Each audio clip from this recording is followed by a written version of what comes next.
வணக்கம் நண்பர்களே, நான் தளவாய் மாடசாமி ஃப்ரம் தென்காசி. நான் ஒன்று சொல்லட்டுமா? எத்தனை பேர் டீ குடிக்கிறீங்க, எத்தனை பேர் காஃபி குடிக்கிறீங்க?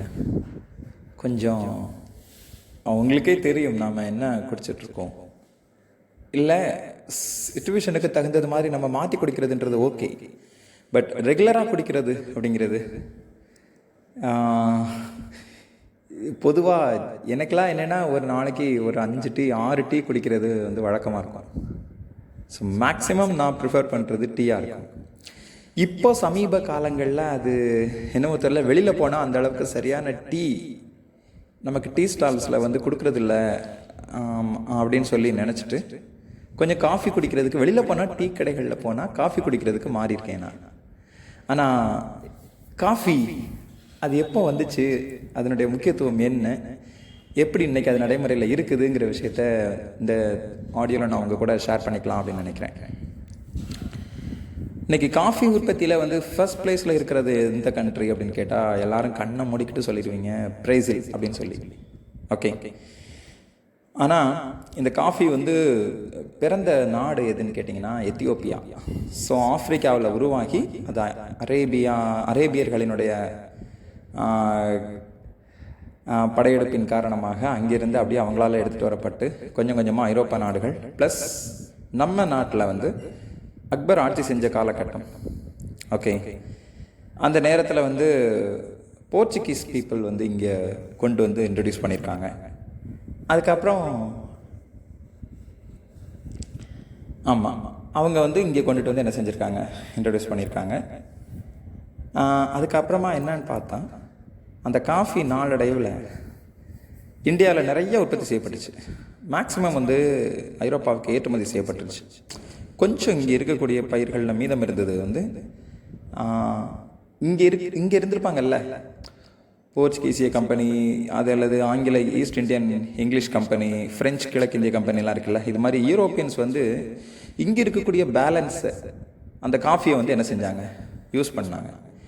நாளடைவில் இப்போ இந்திய மக்கள் எப்படி பயன்படுத்துனாங்க அப்படின்னு சொன்னால், அந்த காஃபி நம்ம யூஸ் பண்ண ஆரம்பித்தோம்னா கிட்டத்தட்ட நம்ம அவங்களோட சேர்ந்து பழகுறோம், அவங்களுக்கு ஈக்குவலாக நம்மளை என்ன செய்வாங்க, ட்ரீட் பண்ணுவாங்க. அந்த காஃபி ஒரு உயர்ந்த வகுப்பினரோடு பழகுவதற்கான ஒரு உணவு அரசியலாக என்ன செஞ்சிச்சு, மாறுச்சு. ஓகே, ஒரு காலகட்டத்தில் காஃபி பணக்காரங்களுக்குரிய உணவாக மட்டும்தான் என்ன செஞ்சிச்சான், இருந்துச்சான். அதுவும் எஸ்பெஷலி இதில் ஜாதியம் பேசுகிறதுன்னு யாரும் நினச்சிட வேணாம். ஐயர் கடையில் போய் காஃபி குடிக்கிறது அல்லது இஸ்லாமியர் கடையில் போயிட்டு டீ குடிக்கிறது அப்படிங்கிறது ஒரு ஒரு காலகட்டத்தில் அது ஒரு பழக்கமாகவும் இருந்திருக்கு, ஒரு சொல்லாடலாகவும் என்ன செஞ்சுருக்கு, இருந்திருக்கு. போடா பைத்தியக்காரன் அப்படின்னு சொல்கிறாங்கல்ல, அது மாதிரி என்னடா பாப்பாங்கடையில் டீ குடிச்ச மாதிரி இருக்கிற அப்படிமாங்களாம். அதாவது என்னன்னா, பார்ப்பனர்கள் நடத்தக்கூடிய கடையில் டீ என்ன செய்யாது, இருக்காது. அங்கே ஒன்லி காஃபி மட்டும்தான் அவைலபிளாக என்ன செய்யும், இருக்கும் அப்படின்னு சொல்லி அதனுடைய அர்த்தமாக என்ன செஞ்சுருக்கு, இருந்திருக்கு. ஸோ இந்த பிராமணர்கள் என்ன பண்ணியிருந்திருக்காங்க அப்படின்னு சொன்னால், அங்கே அவங்க மட்டும்தான் வரணும். என் இஸ்லாமிய சகோதரர்கள், என் கிறிஸ்தவ சகோதரர்கள் ப்ளஸ் பஞ்சமர்கள்னு சொல்லப்படக்கூடிய டிப்ரெஸ்டு கிளாஸ்டு பீப்புள் அப்படின்னு சொல்லப்படக்கூடியவங்க, இவங்க யாரும் ஒரு காலகட்டத்தில் இந்த காஃபி பார்க்குள்ளே என்ன செய்யக்கூடாதான், வரக்கூடாதான். அதையும் பாருங்கள், காஃபி பார் அது எல்லா இடத்துலையும் இருக்கிறது இல்லை. இப்போ நீங்கள் டீ ஸ்டால் பார்த்தீங்கன்னா கண்டிப்பாக தெருவில் எல்லா இடத்துலையும் என்ன செய்யும், எந்த இடத்துல இருக்கணும், எந்த இடத்துல இருக்கக்கூடாதுன்றதெல்லாம் கிடையாது. ஒரு தெருவுக்கு 3 4 கூட என்ன செய்யும், இருக்கும். ஆனால் காஃபி பார் அங்கே போய் குடித்தா அது என்னவோ பெரிய கௌரவம். காஃபி பாருக்கு போனோம், நாங்கள் காஃபி ஷாப்புக்கு போனோம்லாம் யாரும் சொல்கிறது இல்லை, காஃபி பார். ஓகே, அதுவே கூட அந்த அந்த ஒரு பேரே கூட ஒரு பெரிய பிரமாதமாக இருக்கும். ஒரு நகரம் அப்படின்னு இருந்ததுன்னா அங்கே 1 2 மட்டும்தான் என்ன செய்யும், இருக்கும். அப்போது இது மாதிரி ஒரு கௌரவம் இந்த காஃபிக்கு என்ன செஞ்சிருச்சு, வந்துருச்சு. அப்புறம் நான் சொல்ல வந்தது அதுதான். இந்த பிராமின்ஸ் ஒரு காலகட்டத்தில் அப்படி எழுதி வச்சுருக்காங்க, கிறிஸ்தவர்கள், இஸ்லாமியர்கள், பஞ்சமர்கள் இவங்க யாரும் இங்கே காஃபி ஷாப்புக்குள்ள என்ன செய்யக்கூடாது, வரக்கூடாது அப்படின்னு சொல்லிட்டு. 50வது வருஷம் ஐ திங்க் 50 அல்லது 52, இந்த 52வது வருஷத்தில் தந்தை பெரியார் வந்து என்ன பண்ணியிருக்காருன்னா சென்னையில் முரளி கஃபே அப்படின்னு சொல்லிட்டு ஒரு அந்த காஃபி பார் முன்னால் ஒரு போராட்டம் நடத்தியிருக்கார். பெரியார் நடத்தாத போராட்டமே இல்லைன்னு நினைக்கிறேன், இல்லை எல்லா இடத்துலையும் நடத்தியிருக்காரு. சரி, இந்த காஃபியை அதிகமாக யூஸ் பண்ணுறவங்க பிராமின்ஸ், இவங்க தான் கூட இன்னைக்கு அது வந்து சிக்கரி அப்படின்னு சொல்லிட்டு ஒரு ஒரு ஒரு பொருள் வேறு அதில் வந்து என்ன செஞ்சிடறாங்க, ஆட் பண்ணுறாங்க அந்த சுவையை கூட்டுறதுக்காக. ஓகே, இந்த காஃபியை அதிகமாக பயன்படுத்துகிற இடம் எங்கேன்னு பார்த்தா பெரும்பாலும் கும்பகோணத்து பிராமணர்கள் தான் வந்து பயன்படுத்துவாங்களாம். அவங்க தான் இந்தியாவுக்கு சுதந்திரம் எந்த நாளில் வழங்கணும், அதுவும் எந்த நேரத்தில் வழங்கணுங்கிறத ஜோசியத்தின்படி குறித்து கொடுத்ததே அவங்க தான் அப்படிங்கிறாங்க. ஆனால் அப்போ ஒரு காலகட்டத்தில் இந்தியாவினுடைய உணவை மட்டும் இல்லை, அரசியலை மட்டும் இல்லை, எல்லா நடவடிக்கைகளையும் தீர்மானிக்கக்கூடிய சக்தியாக வந்து பிராமின்ஸ் வந்து இருந்திருக்காங்க அப்படிங்கிறது வந்து, நான் இதில் கம்யூனிட்டி பேசவே இல்லை, வரலாறை தான் பேசுகிறேன், அதனால் தப்பாக நினச்சிக்காதீங்க. ஓகே, ஸோ இப்படிலாம் இருந்த காஃபி வந்து இப்போ இதுக்கு இன்னொரு பேரும் சொல்கிறாங்க. வீட்டில் வந்து சப்போஸ் நாம் 4 நண்பர்களோடு போகிறோம் அப்படின்னு சொன்னால், மனைவியை வந்து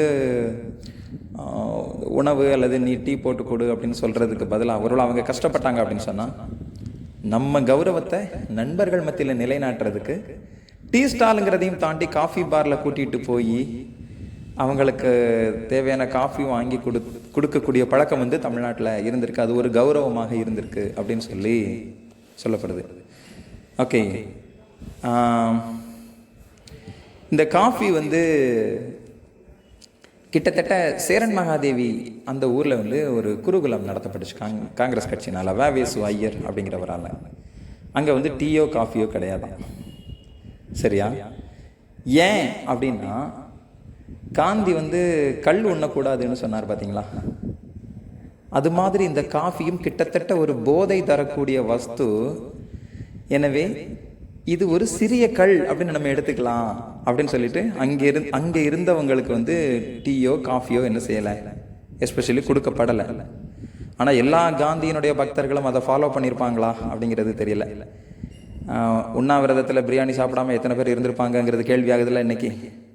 ஓகே, ஸோ இந்த காஃபிக்கு வந்து இவ்வளவு வரலாறுங்கிறது என்ன செய்யுது இருக்குது. அதனால் இந்த காஃபி வந்து இன்னொன்று என்ன சொல்கிறாங்க அப்படின்னா, உடல் சூடை வந்து அதிகப்படுத்தும், ப்ளஸ் வந்து பித்தத்தை அதிகமாக ஏற்படுத்தும் அப்படின்னு சொல்லியும் என்ன செய்யப்படுதான், நம்பப்படுதான்.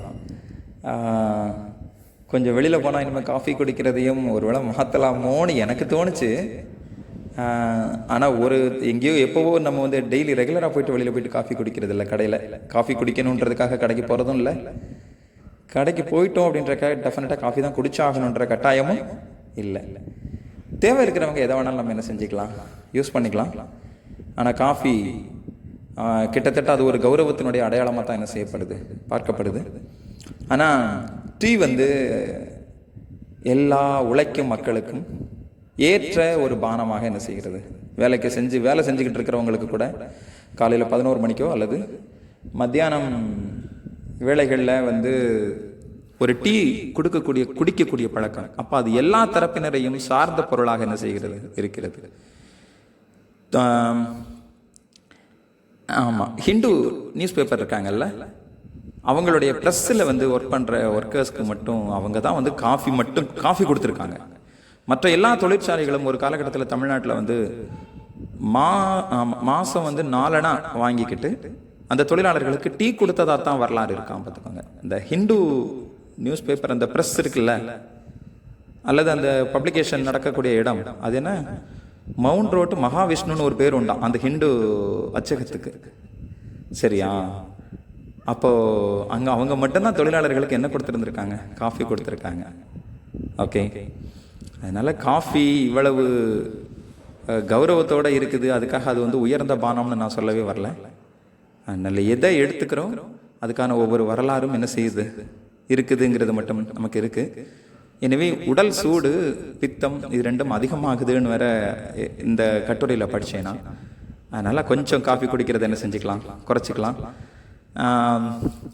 பெண்கள் காஃபி குடிக்கிறது வந்து அவங்க வந்து தங்களுடைய கௌரவத்தை அதிகப்படுத்துகிறாங்க அப்படின்னு கூட ஒரு காலகட்டத்தில் நியூஸ் பேப்பரில் டிஸ்கஷன்லாம் கூட என்ன செஞ்சிச்சோம், பெண்கள் காஃபி குடிக்கலாமா வேண்டாமான்னு கூட டிஸ்கஷன்லாம் கூட என்ன செஞ்சிச்சோம் போச்சான். எதுக்கு டிஸ்கஸ் பண்ணியிருக்காங்கங்கிறதுலாம் நமக்கு என்ன செய்யுது, வேடிக்கையாக இருக்குது. இதுக்கெல்லாம் டிஸ்கஷன் தேவையாங்கிறது நமக்கு என்னவா இருக்குது, கேள்வியாக இருக்குது. எனிவே இந்த ஆய்வு கட்டுரை, இந்த தகவல்கள், இந்த இன்ஃபர்மேஷன் நான் உங்கள் கூட ஷேர் பண்ணியிருக்கேன் பார்த்தீங்களா. அந்த காலத்தில் காஃபி இல்லை அப்படின்னு சொல்லிட்டு, காப்பி ஐ திங்க் தமிழ் வார்த்தையை அப்படியே போட்டிருக்காங்க. அந்த காலத்தில் காப்பி இல்லை அப்படின்னு சொல்லி ஒரு கட்டுரை இருந்துச்சு. வெங்கடாச்சலபதினு சொல்லிட்டு இந்திய அளவில் புகழ்பெற்ற ஒரு ஃபேமஸ் ஹிஸ்டாரியன். அவருடைய கட்டுரையை இன்னைக்கு யதார்த்தமாக படித்தேன். ஸோ நல்லா இருந்தது, உங்கள் கூட ஷேர் பண்ணியிருக்கேன். மீண்டும் ஒரு தருணத்தில் சந்திக்கிறேன். நன்றி.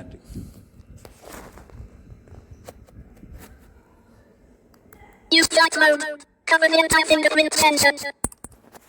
List stop button.